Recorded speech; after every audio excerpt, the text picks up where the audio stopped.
What's up, everyone? 95 Plus Podcast, Lynn Butler here. I want to give a big shout out to our sponsor, GH Grinding and Brewing Solutions. Everything you need to know about grinding and brewing coffee, please reach out to them. They're all about trust, reliability, and innovation. GHGBS.com. Thanks, guys.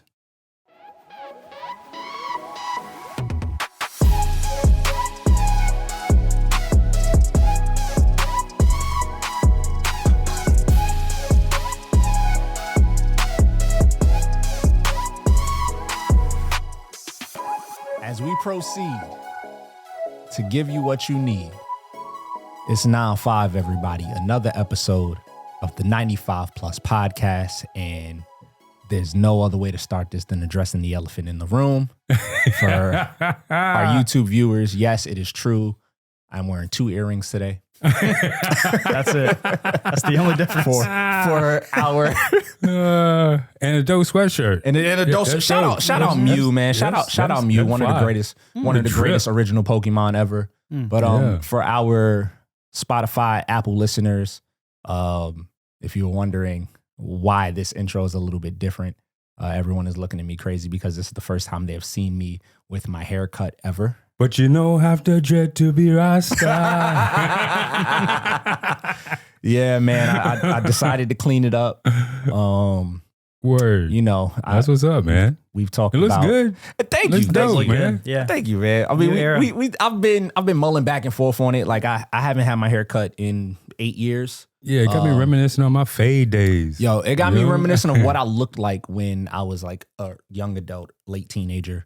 And I think now, after going through the process I have in my locks, like I appreciate this look a little bit more now. Word. Like now, it's not a dang. I wish I could grow my hair, or like because when I locked my hair, I was kind of in that journey of figuring out who I was, kind of just maturing as an adult, moving past a lot of like childlike things, and just really use that time to help grow and come into my own. So I'm fine with the choice now. I'm happy with doing it. I like the look.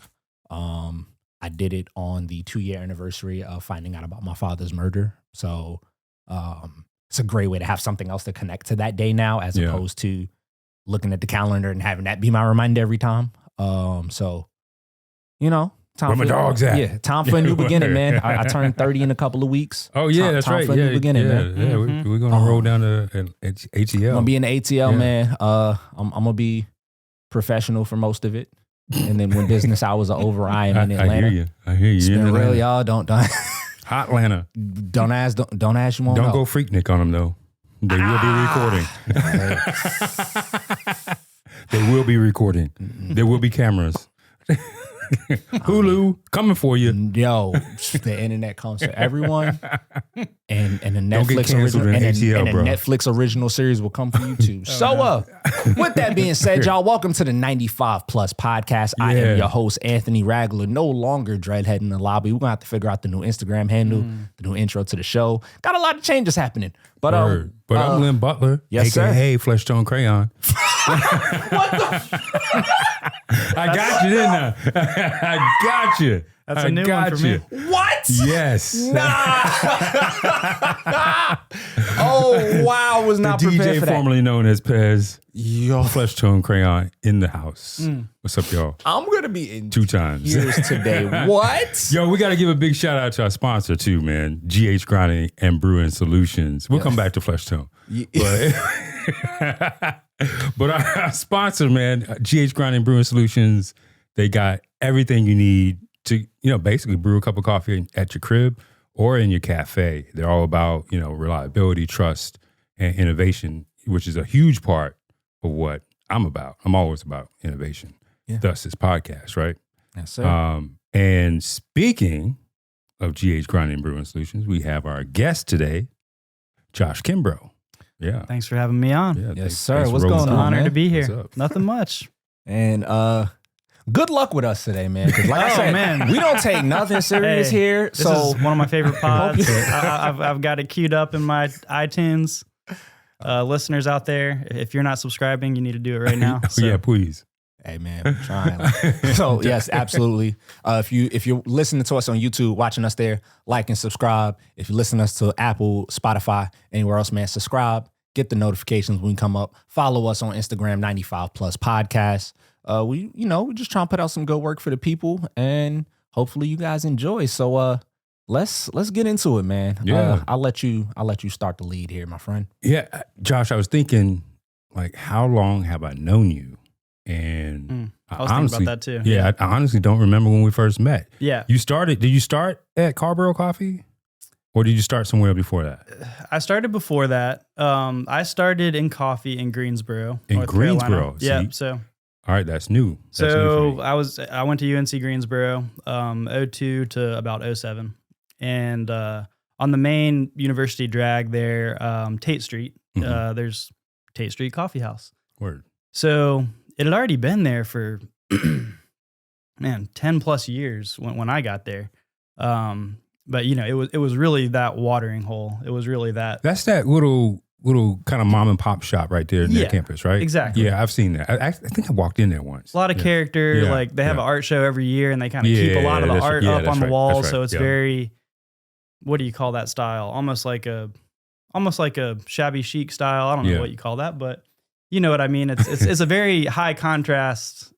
It's very different from today's white subway tile minimalist. More of a cozy feeling. Wasn't second wave, wasn't third wave. It was like 2.5 waves. So like that, I would say that's accurate. That like early 2000s, late 90s cafe where it's like kind of like the brown, green, grayscale kind of set up, the couches, like that kind of look, right? It is like that. It is like that. Now, comfy. The coffee house, not the cafe. Yeah, the coffee house. We're talking, and it's still going strong. So to be honest, like I don't get out to Greensboro as much these days. So I mean, they got UNCG right there. Got the student population, faculty, staff. For all I know, these days it could be a little different than I'm describing right now. But that was it back in early 2000s. And at that time, I mean, I do remember coffee wise and barista wise. As I was a customer first, right? Yeah, I was a student and a customer first, and that's where I would go get coffee. And I mean, it was really good stuff, to be honest. Like from what I knew at the time, And so there's something to be said for that, right? Right. Yep. I don't know. In the year 2000 in Greensboro, or really any non like metropolitan area, you'd probably be a little bit hard pressed to get like a great cup of coffee, but anyhow, I remember the coffee being good. I remember it being like the place to go. And eventually, I got a job there. And so that's where I got my start. Hey, I pulled some espresso shots there. Yeah, I can't tell you how they tasted. What was the training like at that cafe? Was it like intense, or was it, this is how we do it? Right. So, I like to tell this story, and you all might have similar stories, but the training for pulling a shot of espresso was make it look like a mouse tail. What? Okay. Tell me more. That's the first time I heard this. Which, no, I mean, I reflect on that sometimes, and of course, today, if I were dialing in an espresso, yes, you're going to be using, if not one scale, 2 scales, maybe. You're going to be, really, things have changed a lot since the year 2002. So you're going to be really analyzing everything like very precisely. And along the way in my different barista jobs from 2002 to 2015, that things got a bit more refined, right? Yeah. But there's something about that, if you can define a mice tail, a mouse tail, you don't want it to be gushing out of the group head, okay? Mm-hmm. Or gushing out of the portafilter spouts. Mm-hmm. Yeah, there's something to that. Yeah. Like a very novice barista might not know that, you know what I mean? So it's kind of like a little guardrail to start you on your journey, maybe. So I think there was maybe some merit to that training. But another little funny nugget I remember from my training, because it wasn't very, very formal. It was a little bit throw you to the fire, and sort of observe what the other good baristas were doing and try to do it yourself. But I did have this one coworker that I have to give him credit. His name was Matt Grady. He just happened to be a really good artist as well. So I think he enjoyed drawing this diagram as much as he did like transferring the knowledge to me. But, you know, he drew me a diagram of, you know, macchiato, cappuccino, latte, cafe au lait, you know, all the popular drinks that would be ordered, you know, showing me the right ratios of foam to beverage. And that sticks out in my mind as one of those formative moments, you know? Yeah. And yeah. There's something to say about, you know, learning that kind of hands-on, kind of feel the espresso. I was talking to someone the other day about, you know, because that's how I learned, you know, there were no scales used back then. I was talking to someone about how, you know, that really amazing chef that's been doing it for a while doesn't really measure everything. They can eyeball it and nail it every time. It's like Emerald. Yeah. Bam. Yeah. I mean, I'll add on to that because that's almost any trade ever. And obviously we make the connection between, you know, coffee and food a lot. But like when you learn something before the technology is there to give it language and to give it context, you learn the feel of it. Yeah. You know, like for you, it was mousetail. For me, the phrase was wait for it to become blonde and wiggle. That's when you know to stop your shot before scales and things of that nature. So like you learn the feel of it so that as like these innovations come along, these newer generation of styles of extraction, thoughts of process when it comes down to just like cultivating a cup of coffee, you know how to use all the new tools when they come into place. But if those tools were to disappear, you still have that skill set to be able to do like a pretty like good job. Oh yeah, definitely. The tools are to create consistency and to create a type of like standard across the board. Yeah, and those tools came about because, you know, not every shop was consistent. Exactly. And it was like, oh, here's how we could really improve that customer service, that customer experience by making things a lot more consistent. Because like you take a sous chef or take someone that hasn't put the same time in as like the executive chef, like an Emerald, so on and so forth. Like their eyeball isn't going to see it the same way theirs are. So like you won't have the same measurement and you're going to have a different expression of what this flavor is going to be. And when someone trains you, you're going to latch on to something, not everything. You'll latch on to something. Exactly. And that's where that inconsistency is. I do think that like you get less of the fingerprint of who you are and like how you like make your process of elimination on things nowadays because you have the scales, you have ratios, metrics, so on and so forth. Earlier on, you get less of that now. Like back in the day, I felt like you got to like learn who a barista was, what they kind of thought was tasted good, what was their kind of their flavor profile a lot sooner because like you get on bar, you got to redial in because you're manually tamping. Yeah. You got to find like your comfort zone, how you work in a rush, things of that nature. So back then it was a lot easier to like find your barista, if that makes sense. Like who's the person that I like coffee from the most because their flavor expression is like aligned with mine, you know? So you're at Tate Street. Yeah. You're at UNCG. Yeah. I'm sure you didn't major in coffee grinders. Right. Oh no. What was your major at UNCG? I mean, I definitely spent a lot of time in that cafe, but majored in classical studies. Right on. So I studied Latin and Greek and archaeology, and they have a really cool relationship with a dig site on Crete, actually, UNCG. So very few universities have relationships with Crete or like the antiquity departments on Crete because they protect, you know, their sites so much because it's just very important to them. So there's only like a hand, and I learned this after I started going to UNCG, but there's only very few universities in the States who are allowed to go send students to dig on Crete. Did you go dig? I got to go dig. Heck yeah. Yeah. So that was one of my big college experiences that was meant a lot, you know? That's what's up.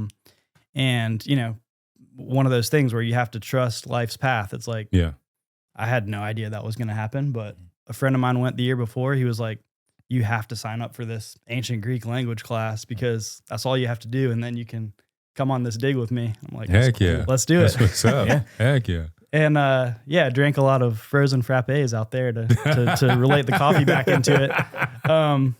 But they were actually really necessary keep going for the afternoon shift on Yeah. on the dig. Wow. But anyhow, that was a cool experience. So that's what I majored in. I took some music classes because they have a good music program Yeah, there they at do, UNCG.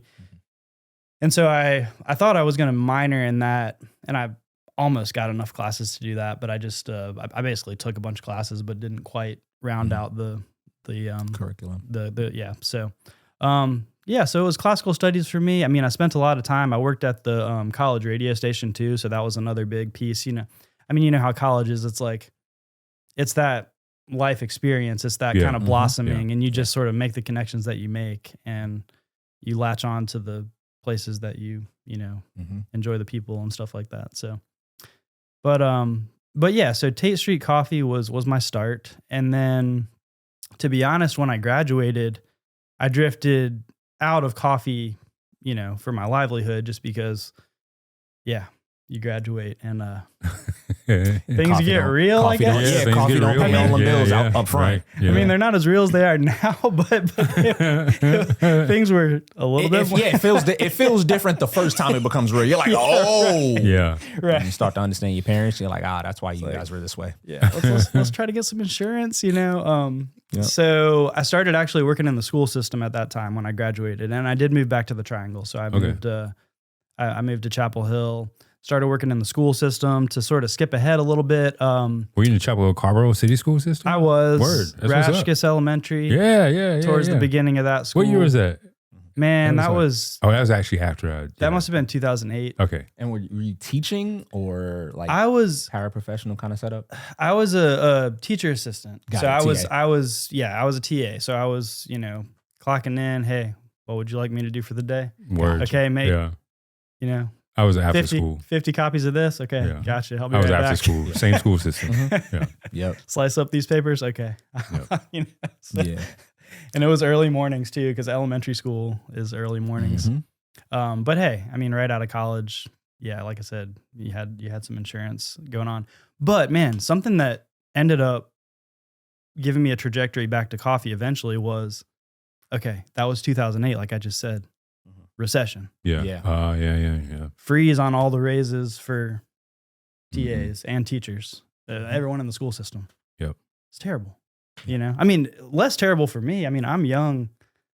Yeah, this is just my job for now. Right. Sure, I'm looking at this as, in a way, like, could I climb up this ladder in this avenue? And the answer seemed to be no. But I mean, I felt a little bit more for the head teachers. Mhm. Yeah. You know what I mean? Yeah. Yep. It's like, man, Who are 5, 8, 10 years deep. yeah. Yeah. And I just gained a respect for what they do too, just seeing what they do day in and day out. That is a tough job. Yeah. Really tough job. So, but I did stay in the school system for a little bit longer. So I went to Carborough High School after that, because high school is just a bit more, loose. Yeah. You know what I mean? It's The kids are older. You got a little more. I mean, some of the kids are, pretty much similar maturity to yourself. Maybe when you're around like 20 or something. Yeah. Or you know what I mean.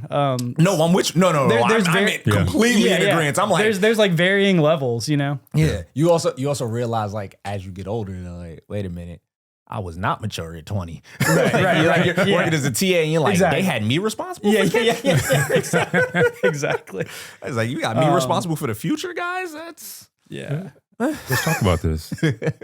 But so, all the while, I am engaging with the coffee world Right. in terms of being just, a fan and just being, there was a spot that I ended up working at years later that started up around that time, 3 Cups, Oh yeah, that's which right. was, and 3 that's kind Cups. of, Yes. that comes Body, around to when yeah. we met a little bit. 3 Cups. Yeah. Buddy, that was a, Buddy, who later went on to Caravella Yeah. and is now with another green company. 3 Cups was this, again, fish out of water type of spot in Chapel Hill where, the coffee was up here. Yeah, it was another level. Before its time, like It was like coffee, chocolate, and coffee, wine. chocolate, and Well, before maybe wine. tea at first. Tea, coffee, chocolate, tea. Yeah, yeah. those are the 3 Cups. Yeah. And so there you could just get they did not do espresso, so that was No, different. that's right. Yeah. And you could get an amazing French press. It was in of that little, like, tiny little Courtyard. Courtyard. Yeah. Not quite a mall, not quite. Mhm. Yeah. It was dope. It was a dope spot. Yeah. So during that time, like I probably didn't have that much disposable income, but I was spending it all there, on good coffee and so it was a counterculture account. And I was working in production in 08, 09. Okay. When 3 Cups opened. Okay. And then when I went over to wholesale customer support, although I lived in Chapel Hill belonged, I think, to Lydia at the time. Yeah. Oh, right. Yeah. Okay. But I do remember attending some sort of educational thing there that counterculture helped facilitate, where Kim was there. Yeah. Giving a really cool talk, and something like that drew me in a little bit. I mean, first of all, the coffee tasted great, and the baristas there were great because Marty Souza worked there at the time too, who is now with Broadsheet. Yeah. But he was a great barista and really, just sort of like beckoned you in with the coffee knowledge and letting you smell the dry grounds and things like that. So all the while I was getting really into that. It was probably a really big hobby of mine. Let's see. So yeah, I'm in the school system. I basically had the opportunity to, like I said, I worked at the college radio station at UNCG, and I was playing music on my own as well. So I always had this music parallel in my life. It's just a part of my life. And I got the opportunity to tour manage a band who was doing like a national tour. But pretty much the give and take was, hey, you're gonna have to quit this job and then come do this. And so whatever year that was, I decided to not go back to the school. And I mean, of course, go tour manage the band across the country. I mean, that sounds so fun. And so doing that was great, but at the same time, that was kind of a coffee road trip for me because, I mean, we had a couple of other espresso enthusiasts like in that crew. And yeah, we would always look for the good spots. You know what I mean? What band was it? They were called Lost in the Trees. Lost in the Trees, huh? They were on Anti Records. Great band. Were you a Chapel Hill band? Yep. Yeah. Chapel Hill band. Yeah. And so, but that was really cool to open my eyes a little bit to the different shops and roasteries like around the country. I don't know. There's just something really cool and event. And that's that time. So what is that? 2009, 2010, 2011, around about there where I think specialty is exploding a little bit. Yeah, it was. It was. You're starting. That's what was so exciting about it, I think, for me is it's like, wow. What were some of those favorite shops or towns you stopped in? Do you remember a place, Happy Coffee in Denver? Happy. I think it was called Happy Coffee. They might have changed names. I think it might have been a short-lived place. Yeah. They sold Heart. Oh, really? It was in Denver, but they sold Heart. They sold Heart. Wow. And it was back then, like somewhere around 2011. Man, this is not a funny story to me. It's actually a sad story to me, but maybe all these years later, it can be funny. We were in LA and we were only there for a couple nights. And that's when Handsome Coffee was a thing. Yeah, I remember Handsome. And so you would see it pop up on Sprudge and stuff like that. And it was, to me, it was a little bit of this Mecca kind of place. It's like, well, if I ever get a chance to go here, I really want to go here. Right. But, when you're tour managing a band, you're on a tight schedule. You really can't go and do the things you want to do. Right. But sometimes if you wake up really, really early in the morning, you can, So I do that in LA one morning.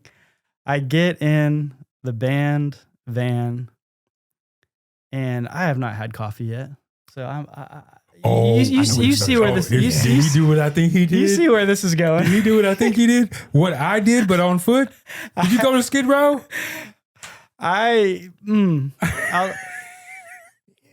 We're in a very, very tight space here too. Yeah. Like I've got this, I can remember it like it was yesterday, this chain link fence here.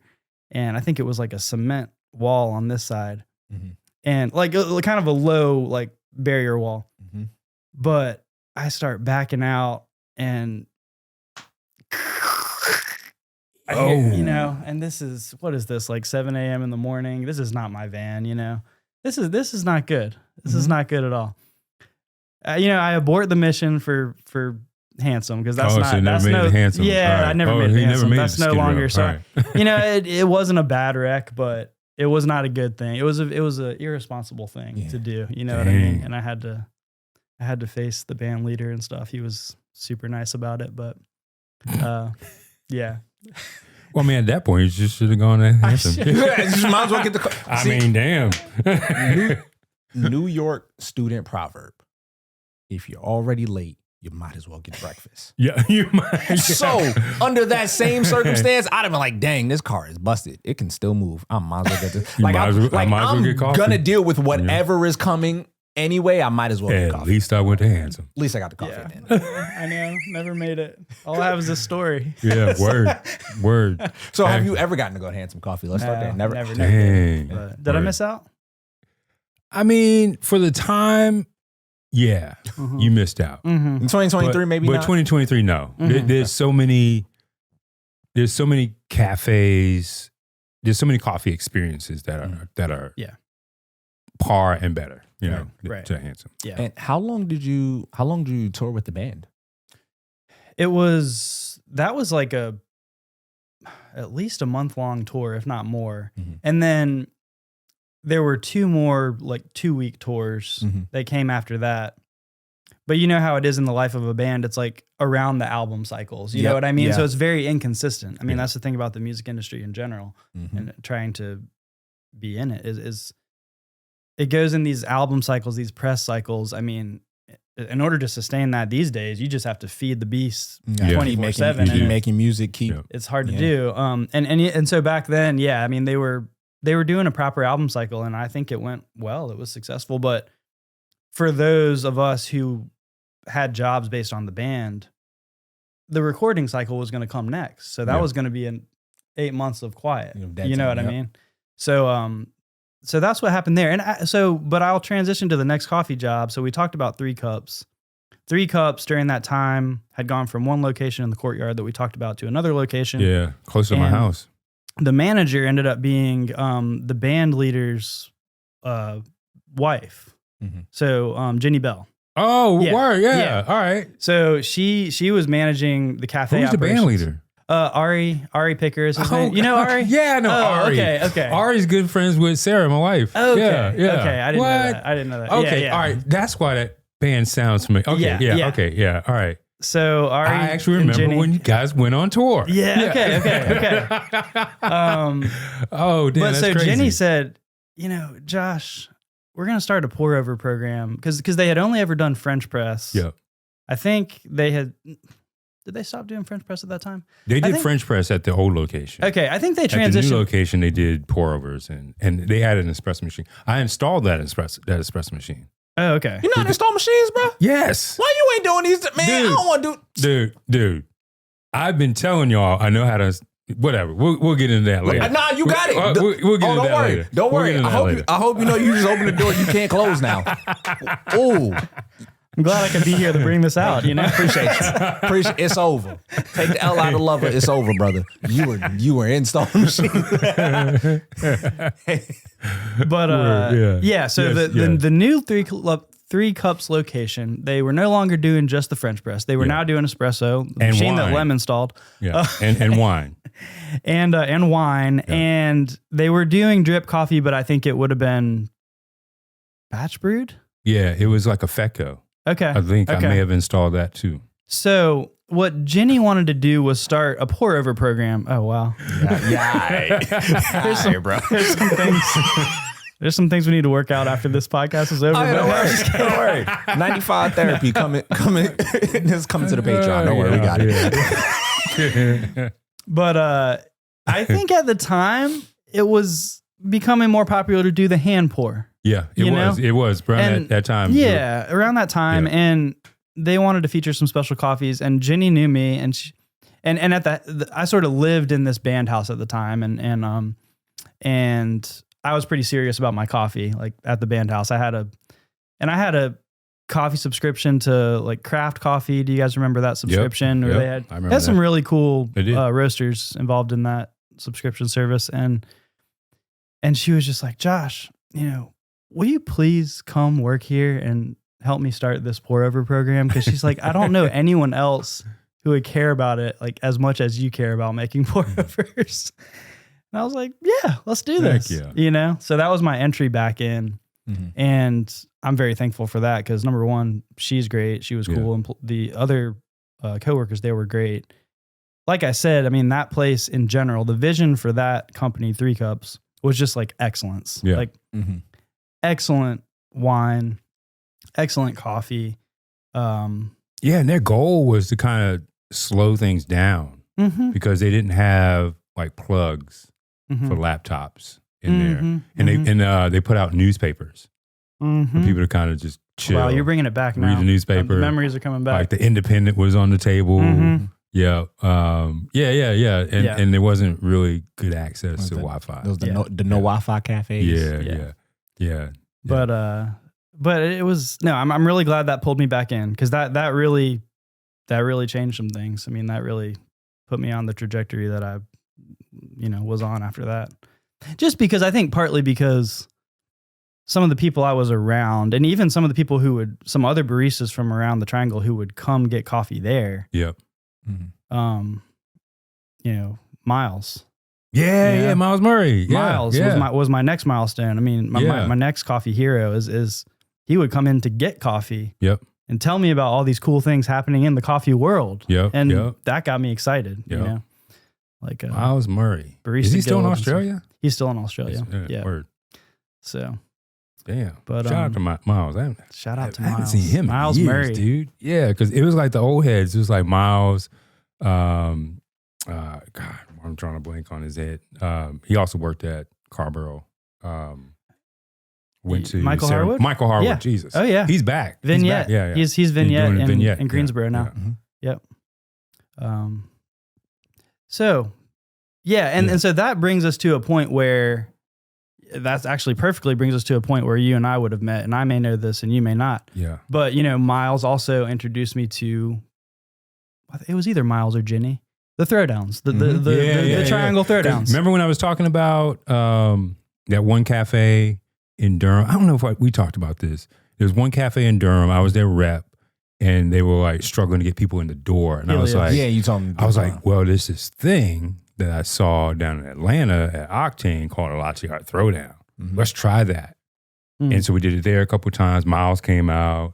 Scott Connery actually came out and judged. Yeah, nice. I was like, nice. But he would never let us do it at his shop. We Scott, eventually we got talk one. about that. We eventually, yeah. Now that I'm not at Counterculture, we got to talk about that because whatever. Definitely. But yeah, shout out to Scott. And then we did it at 3 Cups a couple of times too. Oh yeah. Yep. But I remember one of my first ones was at Sola. Yep. That was actually my first one. Sola. That was your first one at Sola? And then I remember doing a Helios one or two. Oh, Helios, RIP. There were a couple of ones at Scratch, also RIP, Scratch. Yeah, Scratch. We got to start talking about businesses that are still around so we can no. Y'all rocking. I'm rocking. I'm following the timeline. I'm learning. But that is how we met. Yeah. Probably over the course of 2 or 3 of those, it became a little bit more familiar. So you went, did you go from 3 Cups to Carborough? I did. You did, okay. Because 3 Cups was going to fold, basically. So they had no Wi-Fi. Those no Wi-Fi cafes keep trying to make fetch happen. It didn't work. Yeah, I mean, they were in a tough spot too. They were in a tough location, but that also strip mall, it's huge now. It's blown up. Yeah. But back then, they were always the trailblazer because the Courtyard, it was kind of like. And I think they would have kept going, but the main owner was having some health problems, and I think they just, as an investor group, they just decided, well, okay, let's maybe do the next chapter, or what have you. So, I mean, it was definitely sad for us, but they treated us pretty well. And then it was sad for me because that was one of the last proper third wave shops in Chapel Hill, which is surprising. Customer, yeah. Unless you go to my old stomping grounds, which is on campus, no parking, and it's not very welcoming to people who aren't students. Yeah. It was just there was just nothing. 3 Cups was it. Yeah. But I didn't know my bad. Driotti was there as well. Oh yeah. Sorry, bro.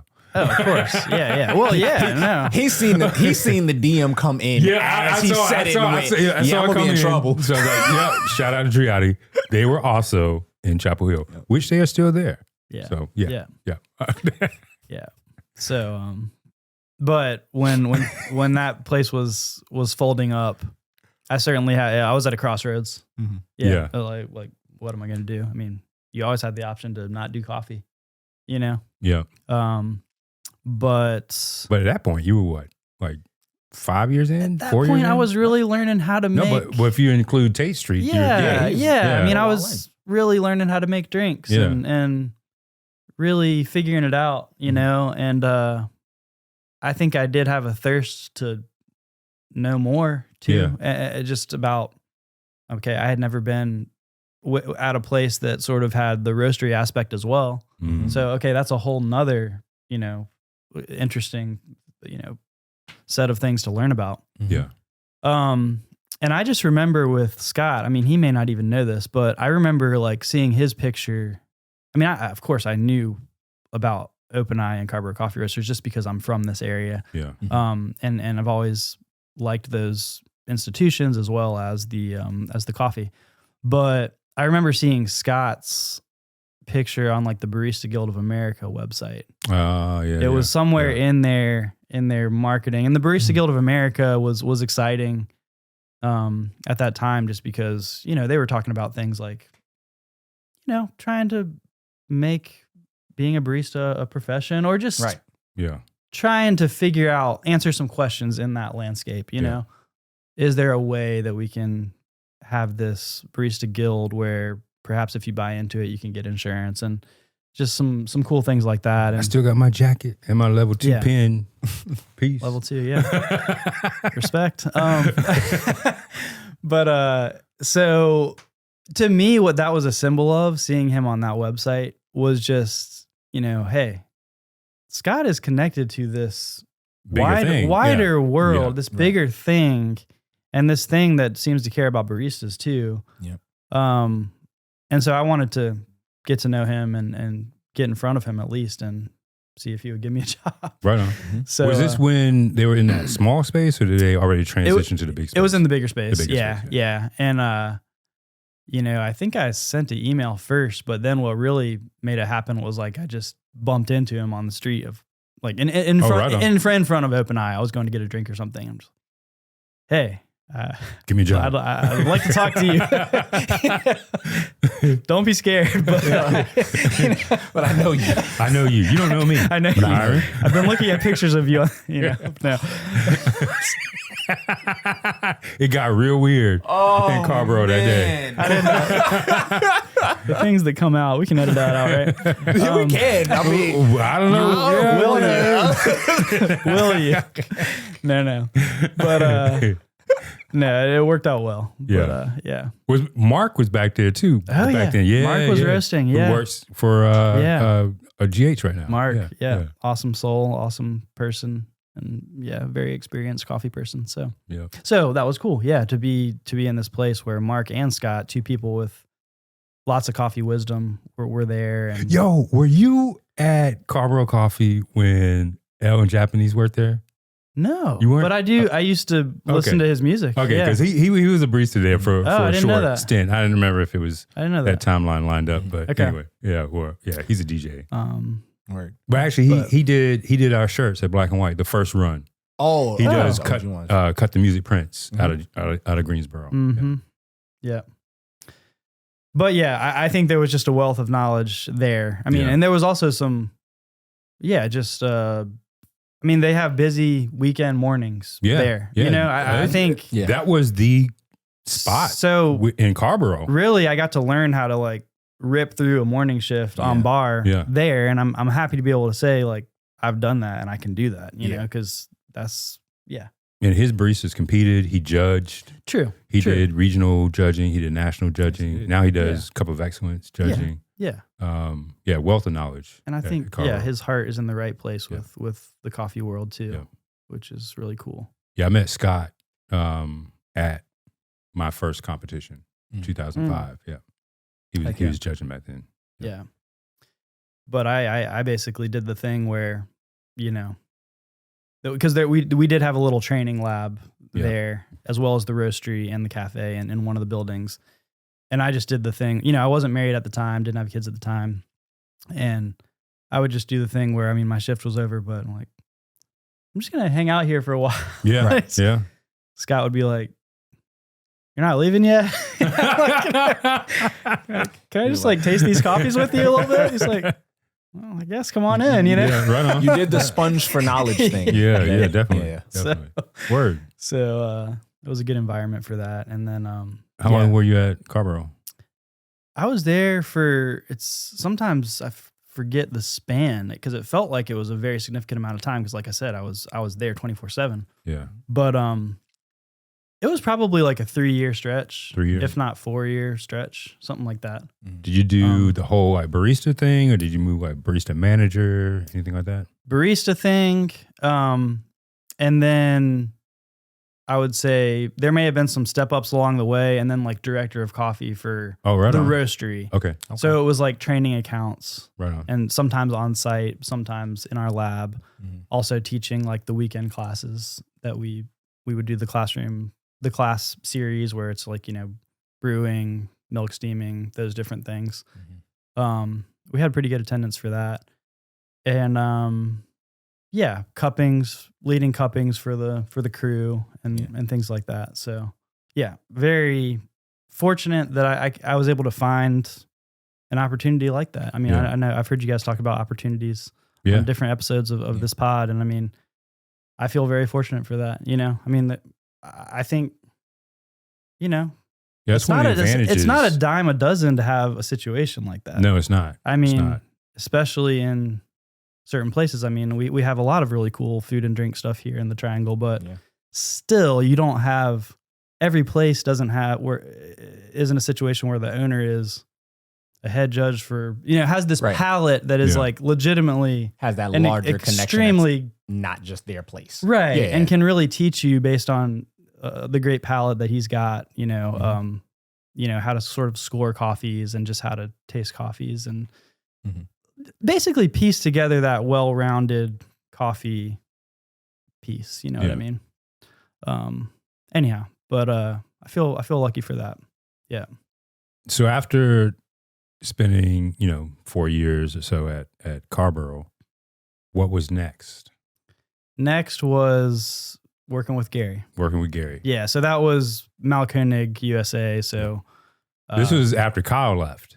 This was while Kyle was there. While Kyle was there. But it overlapped the year that he was leaving. Trained. So 2016. So 2016. Yeah, 2020. It was 2015 when I came on.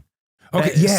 Summer. Now it's coming to me because I remember Kyle telling me that Gary hired you. Yeah. That's right. I remember that now. Now it makes sense. Yeah. Okay. Yeah. And foggy times. Not foggy for me. This is now when I enter the timeline. This is when I start coffee. Yeah. Right so on. like 2014. 2014. So we here. Yeah. Okay. Cool. Yeah. I'm now on the schedule. Here we are. We've arrived. We're all three here now on the train. Anthony. No. I love it. I mean, this. I think our first 3 out of our first 4 guests were like mostly New York timeline, so we had to. Limbs had to go through that with me. No, I'm having fun talking about it, so I appreciate. Yeah. I'm loving it. Because I've because I started 20 years ago.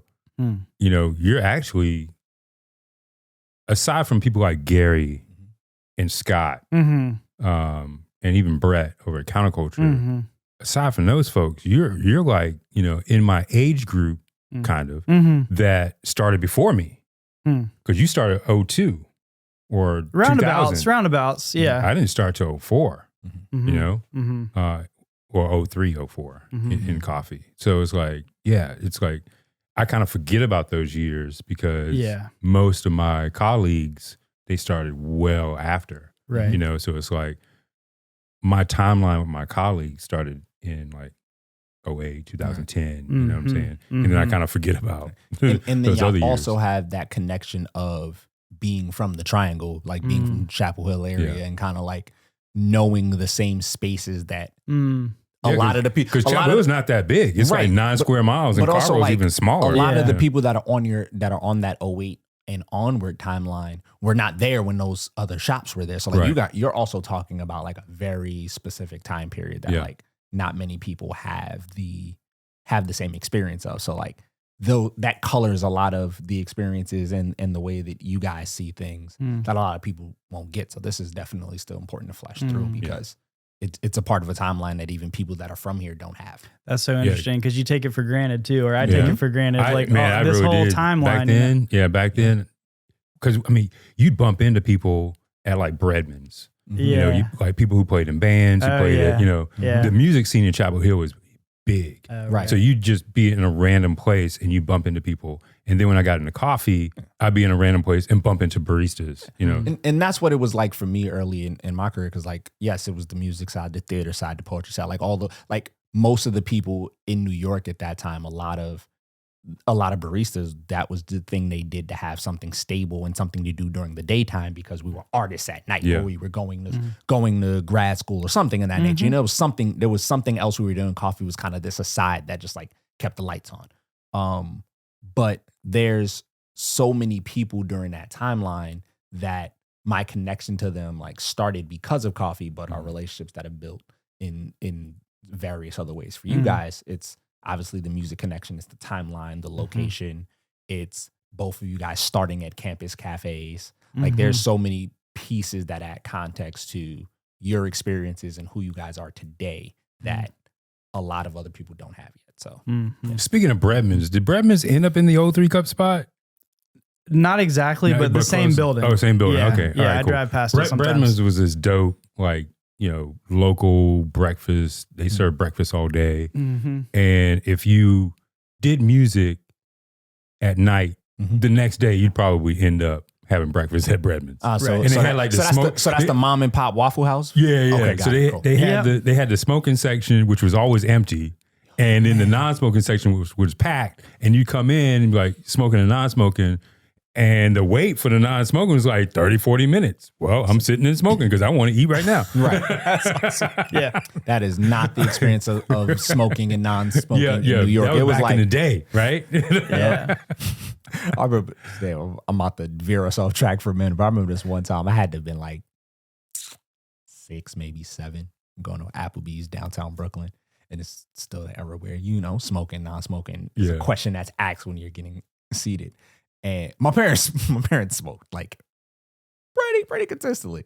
Earl was like 7 years old and we walk in and they're like smoking and non-smoking. And I think my mom was getting ready to say non-smoking. And I looked, I was like, smoking, that's what she wants. And my mom flipped out. I'm 7. I didn't even realize. I said, yo, she lost it. I'll be like, shut the fuck. I was like, it was innocent on your part. You're trying to help. I was like, I figured you know what I mean? Yeah, like, I mean, y'all smoking on. What's up? Yeah. She let me have it. Man, my fault. That was a sign. Please continue. So, how you doing here? I did. I need some more. So I've known Gary for seems forever. Yes. So you transitioned from Carborough to Malcuna, USA at the time. Yes. And what did you do when you first came in, and has that changed that role? Yes. To now with GH Grinding and Brewing Solutions? Definitely. So I went from being the coffee director at the roastery there, Carborough Coffee Roasters, to working for an equipment company. Very different. Yeah. And being that new person at the company too. So being and what they needed was a warehouse manager. So they needed someone to free up, you know, a couple of the other folks there. Yeah, just to focus on sales, right? Yeah. To focus on, to keep their minds focused in one place versus, all right, I'm going to do a sale. Now I'm going to go box up the order. Yeah. You know? Okay. So because the nature of the company, I mean, it had a very wide reach, like selling to the whole US, Canada, you know, at the time, that was the place you had to go to get Malcuna grinders at the time in those countries. But it was, a lot was being done with a few people in one office. So they brought me on as an additional person to manage that warehouse. Basically, basically pick and pack the orders and do any sort of logistics stuff needed as well. I was extremely thrilled to be a part of such an awesome operation. Like, there were great people there. Malkunig is, a very well trusted brand. Like machines that are extremely high quality. It's something you can really stand behind and say, hey, I'm proud of being a part of this, So I was just extremely excited. I mean, Gary did warn me, or I don't know if it was warn me, but prepare me for the job. I'm like, just so you know, I mean, you seem to enjoy making coffee and training people to make coffee. This ain't that. There will be some cool coffee opportunities here, but it will not be that, know. I think in the back of his mind, I don't want to speak for him, but I think he must have seen something beneficial about having like another coffee person on the team. Yeah. Who understands how to talk about that stuff and like test the machines and things like that. Well, it helps, right? Yeah. I mean, you're selling coffee equipment. Yeah. Having that wealth of coffee knowledge and the use of said equipment, it kind of goes hand in hand. That user insight is important because it's on the machine side and manufacturer side, it's how does this thing work? Yep. On the user inside, it's how does it affect my how does quality? It fit? Yeah, how does it fit? How does it affect the quality? What are the things I'm going to run into that's going to bother the hell out of me? Because we all know about the quirky.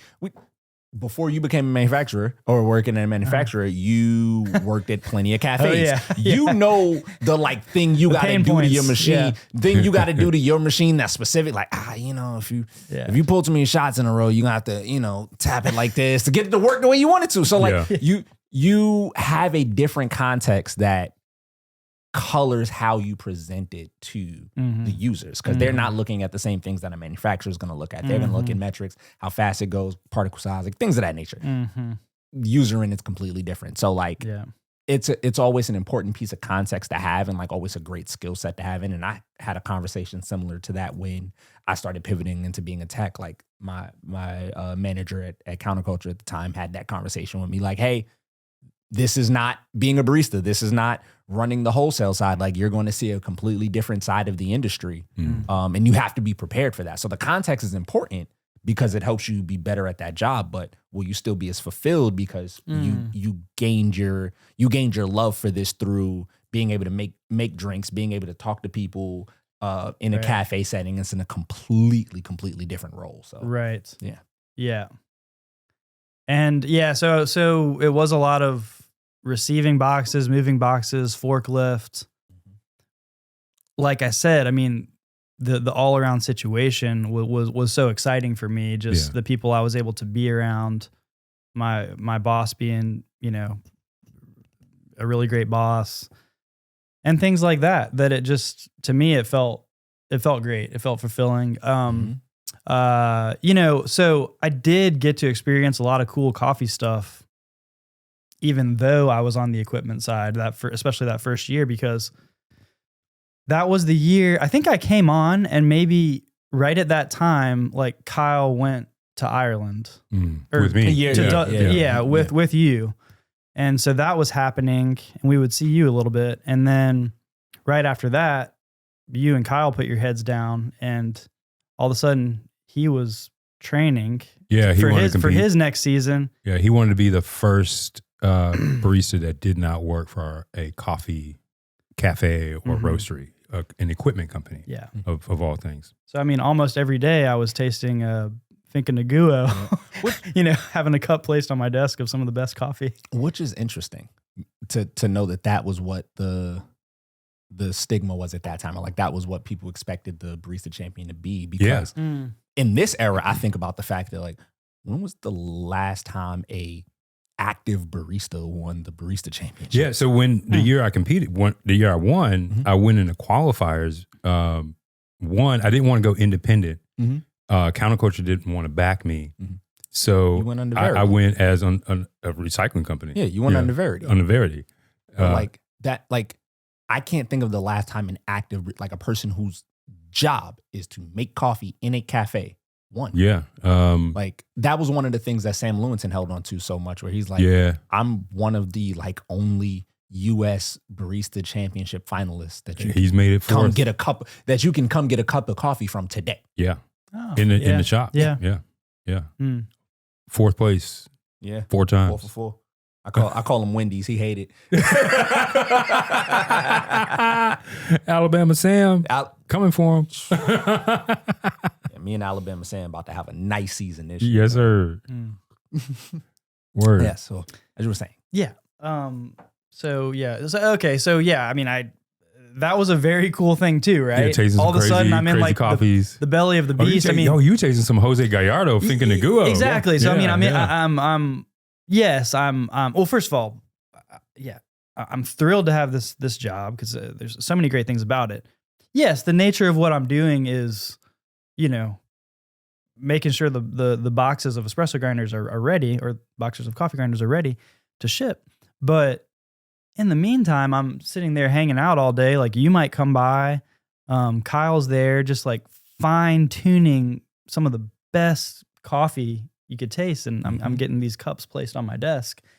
So very unique situation, but yeah, I felt pretty lucky there too. I mean, you start to think about, okay, well, what is your path? I mean, within that company, you think about that a little bit, but again, like I said, my Gary's great. He was helping me think about that too. Like what path will you have here? And so I sort of had some trust that he would take care of me in that way.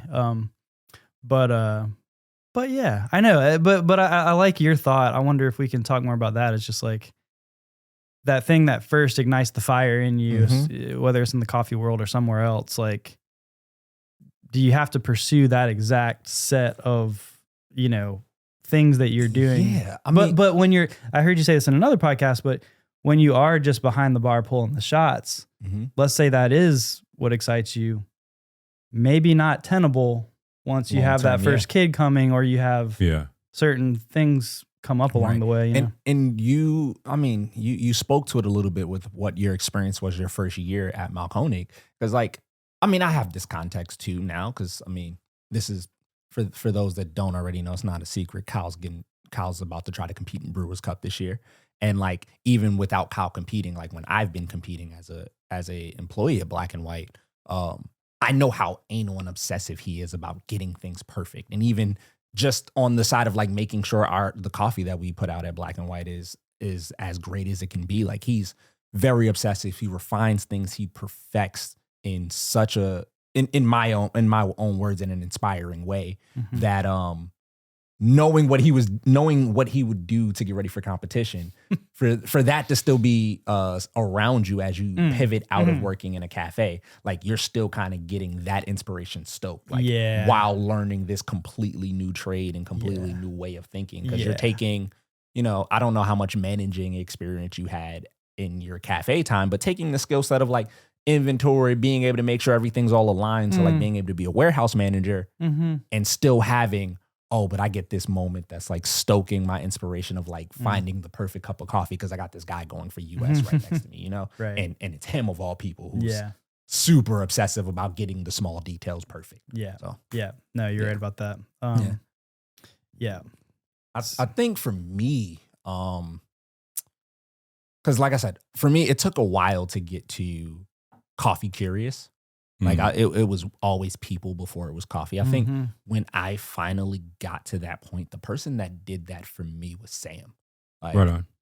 Because, I won't talk in specifics, but I wasn't in the best place mentally during my counterculture time. But like, which is so unfortunate, because I was in the best place in my counterculture times. Listen, look. All I'm gonna say is I have found the loophole. There may be some conversations in the future. But when I left, I thought Sam and I weren't going to still be as close, and our friendship blossomed after I left. Like, I would still see him at minimum weekly. Like, I'm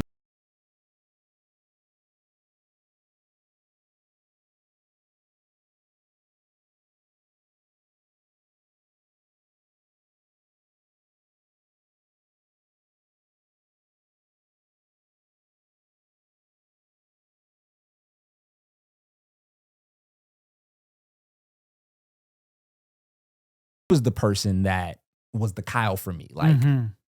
okay, cool. This is how I go about perfecting this craft. And it stoked me to continue being like, cool, this is how I want to do it. And like still being inspired as I pivoted out of just every day working in a cafe, making drinks, getting to just have that same touch time when I was more of a tech, when I was more of a admin person running a program and creating this thing. Like that was what kind of kept me driven. So Oh yeah. Yeah, you're right. Yeah, for me, man, it was like I was similar to you starting at Mount Kunig Yeah. when I started at Counterculture because I had, Cindy Chang, who took me under her wing when I worked in a cafe.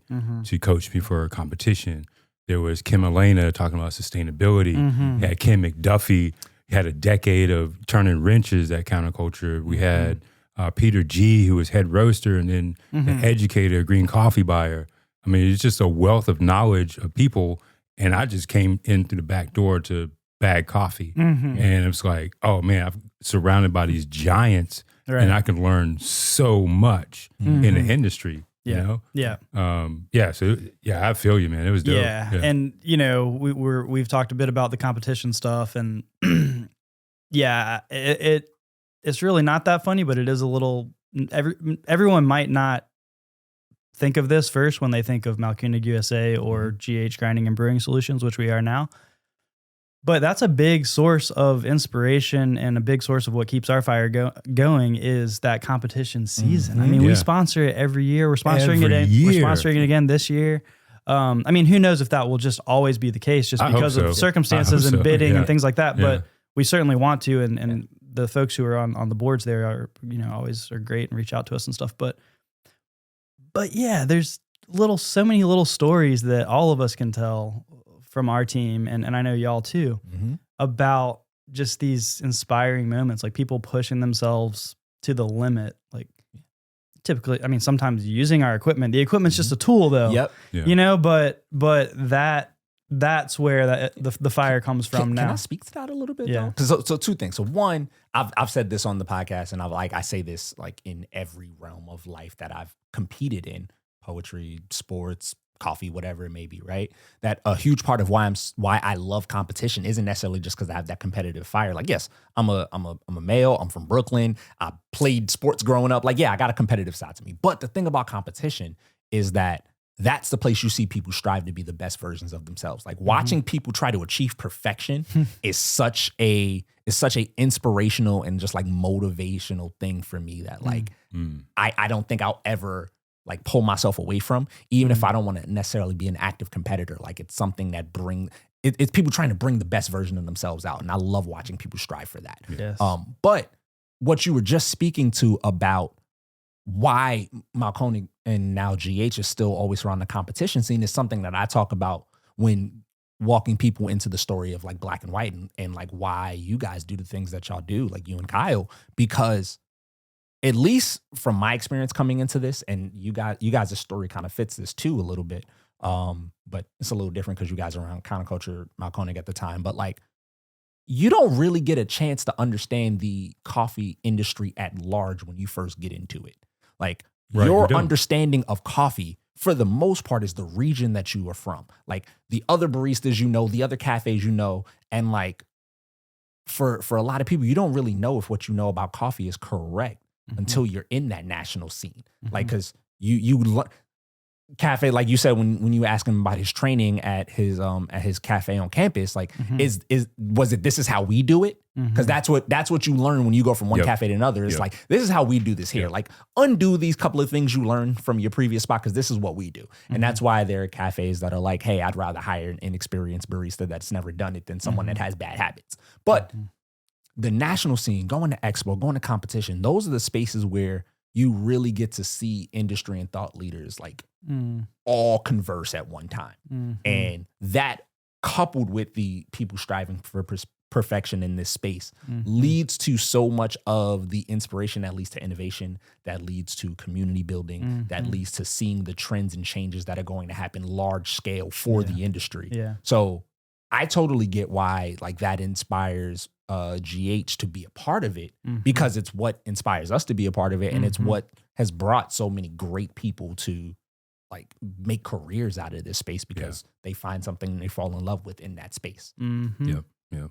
And people are out there, making themselves vulnerable, basically, like Mm-hmm. very vulnerable. And so you get in there and have these conversations, or you get to see their performance, and you just feel this connection to them. You learn things about them, and there's something really cool just about what you were saying too, is just tying together different regions, or just feeling like you have this picture of, perhaps like other places and stuff like that, other perspectives. Yeah, but also, and not even just tying the regions together, but even like just getting to learn what else is out there, you know? Because like my understanding of coffee culture was the couple of cafes I went around when I was in New York. I understood the DC community a bit more when I was out there because I was trying to build my career in coffee at that point. So I started being a bit more social. And then when I came back to New York, I felt like I was a stranger again because I didn't know anyone. Like as I started to, go to more cafes because I'm a tech, go to more spaces because I have like the counterculture like name behind me. There was so many people that's like, I've never seen you before.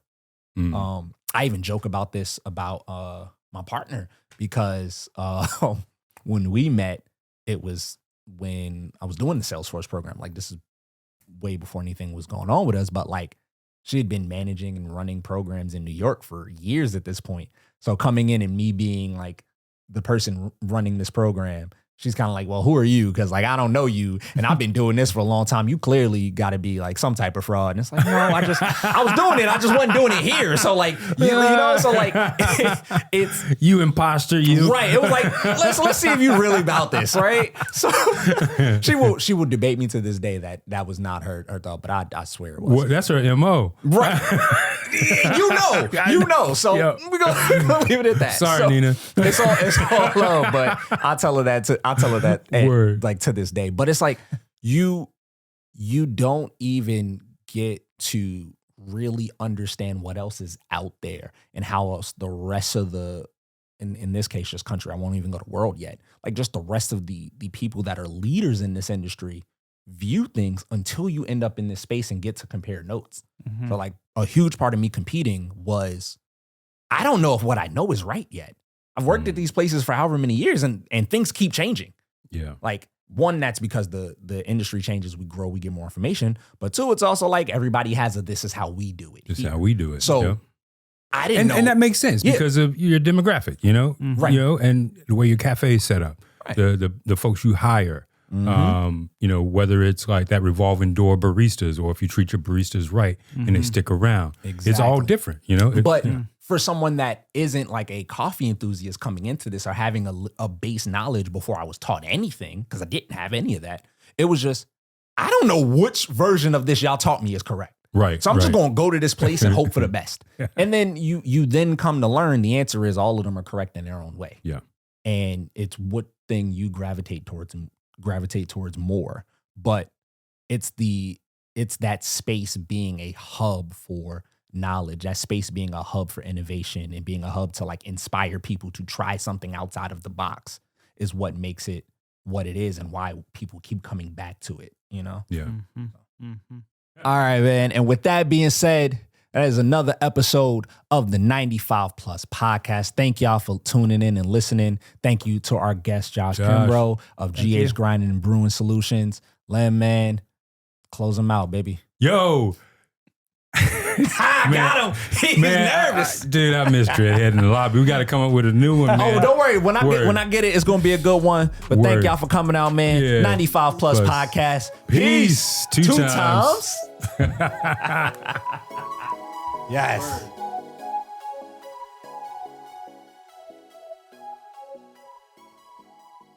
What's up, everyone? 95 Plus podcast. Len Butler here. I want to give a big shout out to our sponsor, GH Grinding and Brewing Solutions. Everything you need to know about grinding and brewing coffee, please reach out to them. They're all about trust, reliability, and innovation. GHGBS.com. Thanks, guys.